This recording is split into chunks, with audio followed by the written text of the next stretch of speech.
Assalamualaikum warahmatullahi wabarakatuh. Jumpa lagi di channel Empu Atmojo, channelnya pandai besi bus crafting, pertanian, dan outdoor activity lainnya. Kali ini saya ingin mengajak Anda ke salah satu kegiatan utama saya, yaitu bertani. Jadi bertani itu sangat penting, terutama untuk generasi muda sekarang ya. Mereka harus mulai diperkenalkan dengan kembali bercocok tanam, dimana ini leluhur kita dulu ya memang kegiatannya berburu dan bercocok tanam. Kenapa? Karena di akhir zaman nanti bahan pangan ini akan mulai langka ya. Jadi walaupun kita saat ini kita terlena dengan AI, artificial intelligence, kemajuan teknologi, cuman satu-satunya yang nggak bisa di-download itu ialah makan.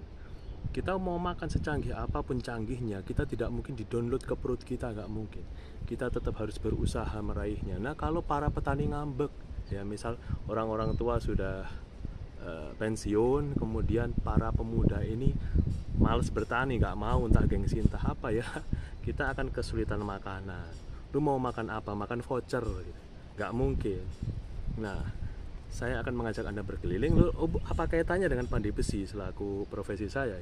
Ya, jadi di bertani itu kan kita juga pakai yang namanya arit ya, untuk bersih-bersih. Kita pakai golok, kita pakai linggis, kita pakai cangkul juga, berbagai jenis cangkul.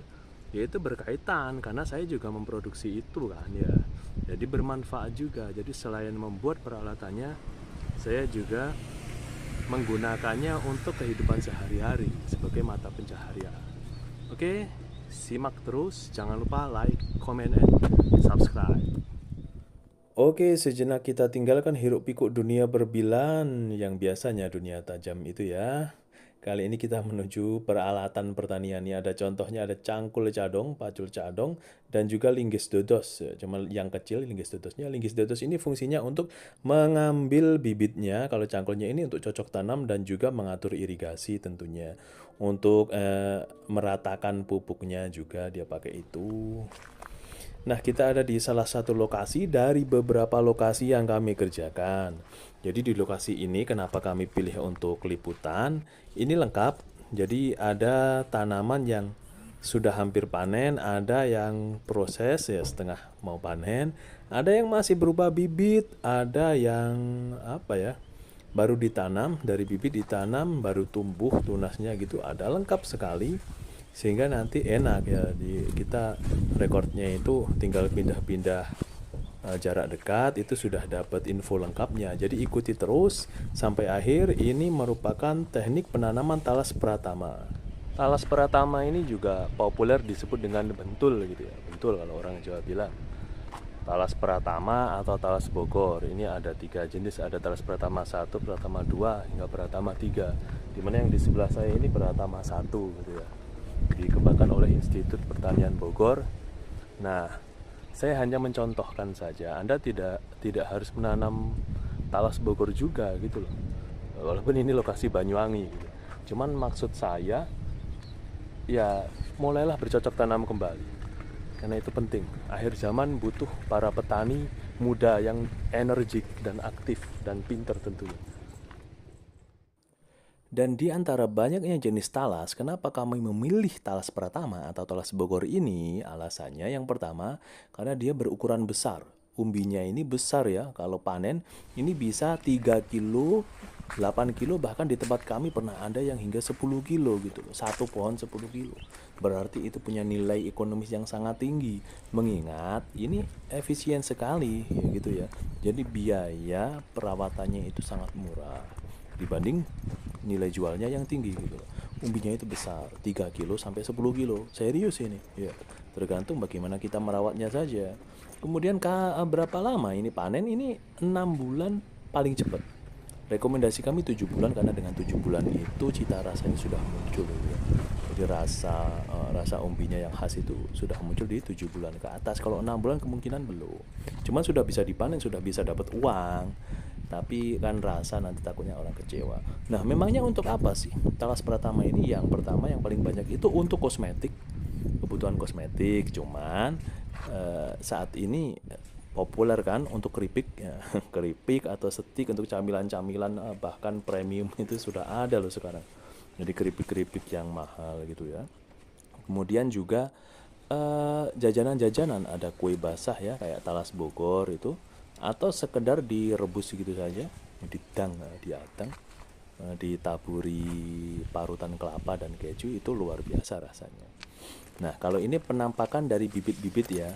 Jadi anakan-anakan itu setelah dicabuti, dipisahkan dari induknya, itu dipotong daunnya. Ya, dipotong daunnya, kemudian diguntingi akarnya, ditinggalkan sedikit pendek gitu.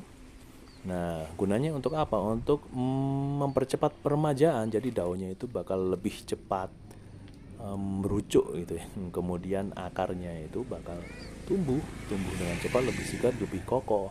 Karena biasanya kan layu kalau habis dicabut itu kita remajakan. Untuk persiapan lahan ini, karena dia bisa tumbuh di lahan-lahan sebagian besar lahan bisa ya. Jadi mudah. Yang penting ketersediaan air. Kalau airnya tercukupi ya dia tumbuh bagus. Kemudian upayakan tanahnya itu gembur ya, jangan padat itu ya. Nah, kebutuhan tanaman itu kan pertama air, kedua sinar matahari harus full, dan juga nutrisi. Kalau kami sih nutrisi itu pakai pupuk kandang ya. Pupuk kandang kami beli di peternak-peternak ayam berdaging itu, dan sekamnya itu ya. Jadi pupuk kandang. Kalau kimianya ya pakai NPK bisa, pakai pupuk-pupuk biasa urea apa yang lain bisa.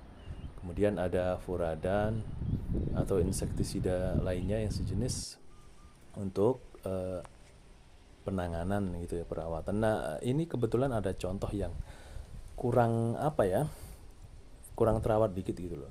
Jadi gulma ini nggak dibersihkan secara menyeluruh. Kemudian daun-daun yang kering ini nggak dihilangkan, sehingga dipandang itu kurang sedap gitu. Ini contoh karena kurang pengalaman. Ada salah satu rekan yang kurang pengalaman, sehingga tanamannya ini sebenarnya besar. Nah, ini sudah waktunya panen ya, 7 bulan, tapi kok kurang meyakinkan karena tanahnya itu juga keras juga.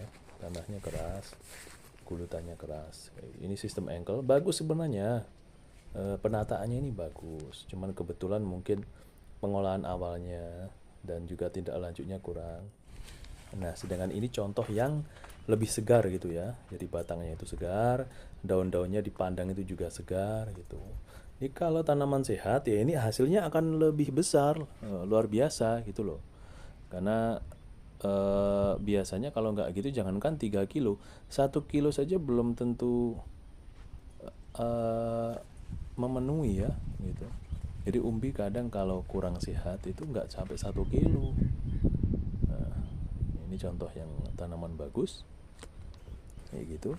Semoga saja nanti panennya ini bisa panen raya gitu ya, menghasilkan banyak keuntungan. Nah, ini ada sistem engkel, jadi selokan tanaman. Nah, kita lihat ada sekam, tumpukan sekam di sana. Jadi itu juga fungsinya agar gembur gitu, media tanamnya terus gembur. Kalau gembur, umbinya itu pertumbuhannya maksimal gitu loh. Umbinya pertumbuhan maksimal. Nah, untuk pemberian pupuk kimia ya, contohnya tadi misalkan NPK, itu bisa 1 sendok makan per pohonnya, 1 sendok makan itu setiap 2 bulan sekali.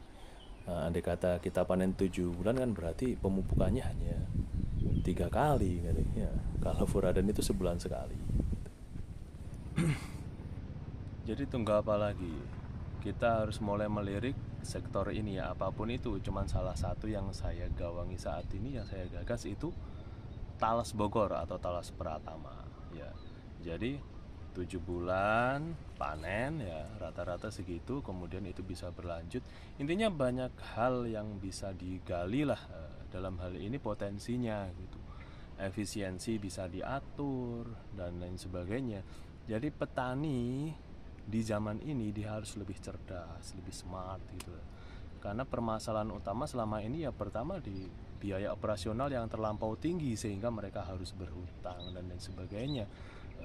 Hasil panennya nggak nutut untuk biayanya. Kemudian jangankan untuk zakat gitu ya, zakat hasil pertanian itu kan wajib sebenarnya jika sudah mencapai nisab 600 kg gitu. Ya, bagus untuk dicoba ya. Apa saja sih ya. Cuman kalau episode kali ini kita meliput talas Bogor gitu. Nah, itu tadi singkat saja, semoga bermanfaat. Jika ada pertanyaan silakan konsultasikan kepada kami. Insya Allah kami layani secara gratis apa saja ya. tentang pertanian, tentang perbilahan, tentang martial art. Selama kami punya ilmu tentang itu, insya Allah kami bagi. Terima kasih telah menyimak hingga akhir.